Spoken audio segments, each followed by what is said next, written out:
Dzire news.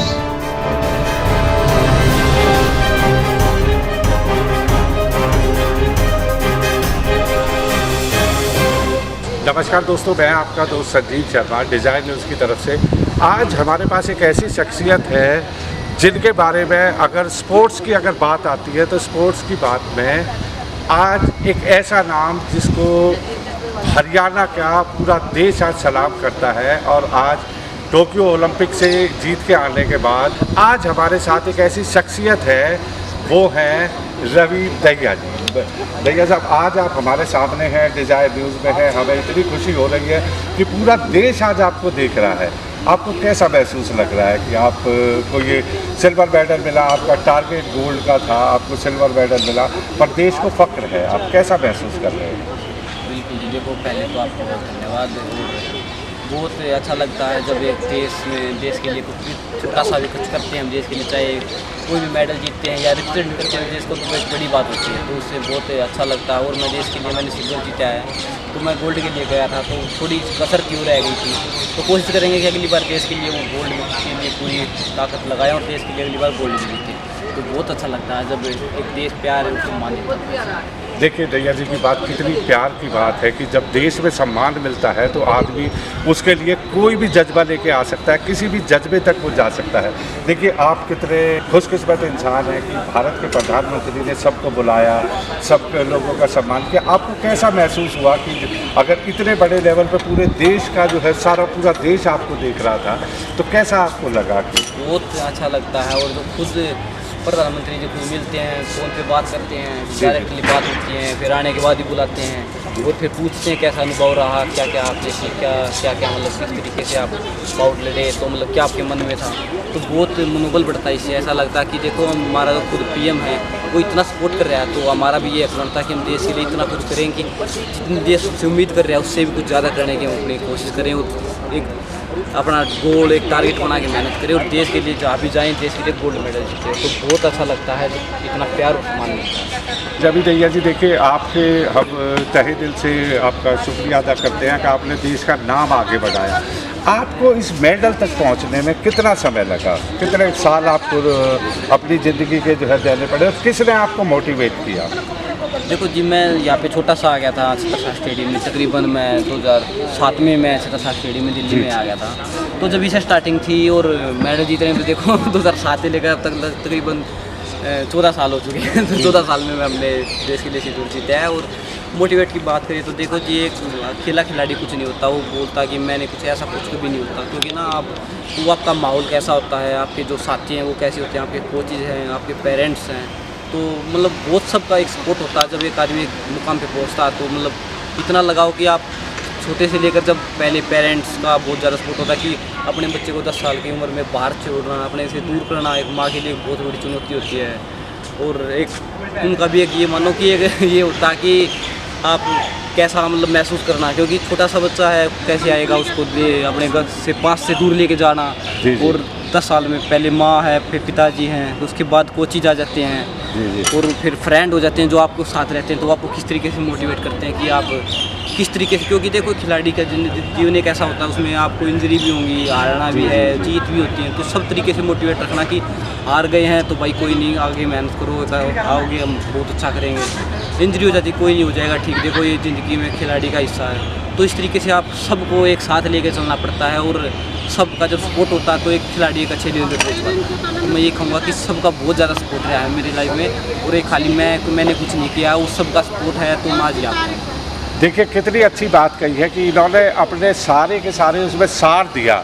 एक सार दिया कि इन्होंने शुरू में अपने माँ बाप से लेके अपने गुरुओं तक, अपने दोस्तों को, किसी को नहीं भूले हैं। इतने इंटरनेशनल मकाम पे जाने के बाद भी अगर एक आदमी ज़मीन से जुड़ा रहता है तो ये एक बेहतरीन खिलाड़ी की एक बहुत बड़ी पहचान है, जिसको पूरा देश जो है उसके जज्बे को देखता है, उनके काम को देखता है। तो आप अपना आइडियल जब आपने सोचा कि आप जो है एक गोल्ड मेडल लेके आएंगे, तो आपके दिमाग में कौन सा ऐसा प्लेयर था जिसको देख के आपको लगा कि नहीं मेरे को तो उनसे भी अच्छा बनना है? बिल्कुल जी, मैं छोटा सा जब आया था तो स्टेडियम में आया था, 2007 में आया था।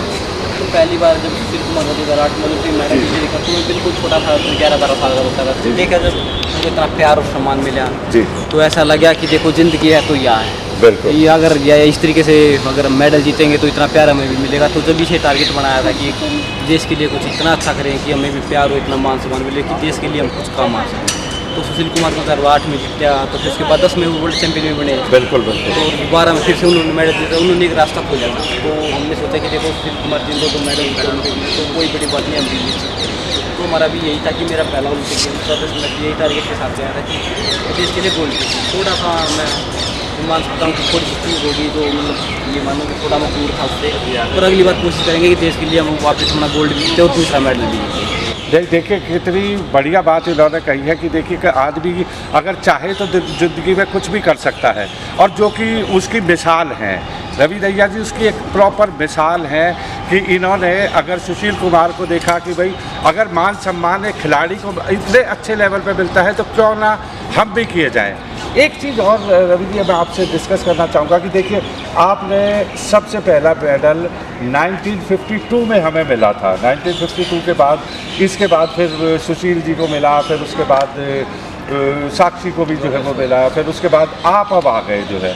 तो आपके जो साथी हैं उनको आप क्या सोचते हो, अभी आपके साथ और कितने लोग हैं जो ऐसा लगता है कि भाई वो भी गोल्ड जीत सकते हैं? कितने ऐसे आपको कोई लगता है कि उनके अंदर एक कितना टैलेंट है कि वो भी आगे पहुंच सकते हैं? बिल्कुल जी, देखो एक रेसलिंग एक ऐसा टूर्नामेंट ऐसा गेम है कि आप ना जब अच्छा लगातार परफॉर्म करते हो तो या आप अच्छा परफॉर्म कर पाते हो। तो इसमें पहले तो किसी का कह नहीं सकते कि आप जी, जी। क्योंकि 3 साल ओलंपिक गेम्स के हैं, उसके बीच में देखो अगले साल कॉमनवेल्थ गेम्स हैं, एशियन गेम्स हैं, तो उसमें भी देख कौन अच्छा करता है उसके बाद। पर हाँ, हम उम्मीद ज़रूर करते हैं कि कुश्ती में अगली बार आप देखोगे कम से कम 3, 4, 6 भी ज़्यादा हम मेडल लेंगे, और कम से कम उसमें 2 गोल्ड तो हम जरूर लेंगे। क्योंकि ना रेसलिंग एक हर छोटे से लेकर ऊपर तक जहाँ भी हम बाहर जाते हैं खेलने, तो मतलब हर जगह गोल्ड कई मेडल लेके आ रहे हैं। तो आप अगली बार कुश्ती से बहुत ज़्यादा उम्मीद कर सकते हो और देश के लिए अगली बार कुश्ती कई मेडल देगा। आपसे एक चीज़ और मैं क्वेश्चन पूछूंगा कि देखिए जब आप फाइनल में पहुंचे तो आपके सामने रशिया के एक ऐसे थे कि जिन्होंने 2 दफ़े गोल्ड जीता हुआ था, 2 दफ़े वो गोल्ड जीत के आ चुके थे। आपको उनसे कोई डर नहीं लगा? आपको ये नहीं लगा आपको कि भाई ये आदमी ऑलरेडी 2 दफ़े का, तो आप इसको हराने में कितने टाइम लेंगे? तो आपको कैसा महसूस हुआ है कितने उसमें जो है? जी, वो एक बड़ा मंत्र होता है उस टाइम ना, मन में बहुत सारी बातें चलती हैं कि क्या रहेगा क्या नहीं, मगर अगर हम एक बार मैट पे चढ़ जाते हैं तो उसके बाद सारी चीज़ें नॉर्मल हो जाती है। उसके बाद बस यही रहता है कि जो हमने सीखा वो हमें करना मैट पे, तो डरने की कोई बात नहीं होती। जो सेम खिलाड़ी का सेम होता है और मैट पे चले गए तो उसके बाद तो बस यही कि जो हमने सीखा अपने ट्रेनिंग में सीखा वो करना है और पूरी चीज़ जान लगा देनी है। उसके बाद भी जो भी रिजल्ट होगा उसको एक्सेप्ट करना है, और जो विन होते हैं तो अच्छा है, नहीं है तो फिर आगे अच्छी तैयारी करके अगली बार उससे बेस्ट करनी है। देखिए बहुत अच्छी बात है कि एक जो सबसे बड़ा वो होता है खिलाड़ी के लिए कि जब वो मैट पे चला जाता है, वो बात बहुत अच्छी बताई कि मैट पे जाने के बाद वो सामने भी खिलाड़ी है, वो चाहे 2 दफ़े का विनर हो, 3 दफ़े का विनर हो, और ये तो रवि दहिया जी ने बिल्कुल अपना एक चैलेंज भी ले रखा है कि अब ये गोल्ड ही लेके आएंगे। एक चीज़ आप अपने हमारे दर्शकों को और भी बताएं कि एक खिलाड़ी को, जैसे देखिए मैं अगर आपके पीछे जाऊं तो आपके फादर कितना उन्होंने 10 साल आपको जो है सारा आपका वो खाने का भी ध्यान रखते थे, आते भी थे, हर चीज़ को जो है वो करते थे। तो कुछ ऐसे वो हैं कि जिनके पेरेंट्स अगर कोई वो नहीं करते तो उन बच्चों को आप कैसे मोटिवेट करेंगे कि उनको क्या करना चाहिए? क्योंकि आपकी तरह कितने ही बच्चे ऐसे हैं, पूरे देश के बच्चे ऐसे हैं कि जो आपकी तरह मेडल जीतना चाहते हैं, तो उनको मेडल कैसे मिले, आप उनको क्या सजेस्ट करना चाहोगे? बिल्कुल जी, देखो सबसे पहले जो छोटा बच्चा होता है तो उसको कुछ नहीं पता होता कि क्योंकि 10-11 साल का बच्चा क्या होता है, उसको तो बस यही कि जो आप कहोगे वो ही करेगा। उससे अलग तो आप स्कूल में भेजोगे तो ये थोड़ा नहीं कि मैं स्कूल में ले जाऊँगा। तो उस टाइम पेरेंट्स को थोड़ा इंटरेस्ट लेना सबसे ज़रूरी है, क्योंकि पेरेंट्स का भी त्याग बहुत ज़रूरी होता है लाइफ में, क्योंकि उस टाइम सबसे ज़रूरी होता है। क्योंकि वे अगर वे छोड़ देंगे उस टाइम, अगर आपको एक अच्छी फील्ड देंगे तो आप एक अच्छा कर पाओगे। पेरेंट्स का काफ़ी सपोर्ट होता है। उसके बाद बच्चा जब समझदार होने लगता है तो फिर बच्चे का ज़्यादा त्याग वाली और लाइन आती है तो वो उसकी स्टार्ट हो जाती है। तो जो शुरुआत होती है वो पेरेंट्स से होती है। तो मैं तो सबको यही रिक्वेस्ट करना चाहूँ कि आप अपने बच्चों, चाहे खेल हो या कोई भी ऐसी चीज़ हो जिसमें देश के लिए कुछ ना कुछ बच्चा करे, तो उसमें पेरेंट्स को आगे आना पड़ेगा। देखिए बहुत अच्छी बात कही है कि ये एक मैसेज भी है सबके लिए कि आपका बच्चा जो कुछ करना चाहता है, जिसमें भी वो एक्सेल करना चाहता है, तो रवि रैया जी का कहना है कि आप उसके एक अच्छे जो है वो कर्णधार बने, उसको उसकी फील्ड में लेके जाएं।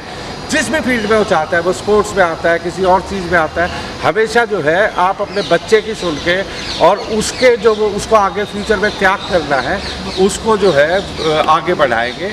आज डिज़ायर न्यूज़ इनका तहे दिल से शुक्रिया अदा करता है कि इन्होंने अपना टाइम निकाला और ये बहुत जल्दी ही 2024 में जो हमारे वो होंगे तो उसमें हम आपसे उम्मीद करते हैं कि आप देश को जो है वो ज़रूर एक गोल्ड जो है वो लेके आएंगे। बिल्कुल जी, देखो आप सब अपना आशीर्वाद रखो और आप सबकी दुआएं बहुत जरूर काम आएंगी और हम अपनी तरफ से जितना भी होगा उससे ज़्यादा करने की कोशिश करेंगे। नहीं, thank you very much, thank you, आपने इतना समय दिया हमारे लिए। Thank you. So nice.